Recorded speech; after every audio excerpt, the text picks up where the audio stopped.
सोलापूरला अवकाळी पावसाचा तडाखा बसलाय। विजांच्या कडकडाटासह मुसळधार पाऊस आलेला आहे।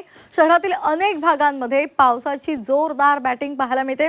अचानक आलेल्या पावसामुळे शहरातील अनेक भागांमधले रस्ते हे भिजलेले होते आणि यावेळेला 32 गुल सुद्धा झालेली आहे। अक्कलकोट तालुक्यातील जेऊरवाडी इथे नारळाच्या झाडावर वीज कोसळली आणि त्यामुळे या झाडाला आग लागली होती। अवकाळी पावसामुळे रबी पिकांचं नुकसान झालंय। तर आपण ही दृश्य 2 पाहतोय। सोलापूरला अवकाळीचा तडाखा बसलेला आहे आणि त्यामुळे रस्त्यांवर पाणी सुद्धा साचलेलं आहे।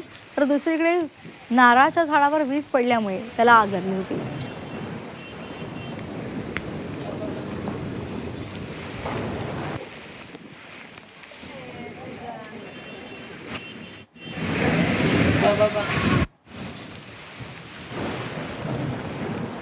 तर सोलापूरला अवकाळी पावसाचा तडाखा बसलेला आहे आणि यामुळे रबी पिकांचं नुकसान झालेलं आहे।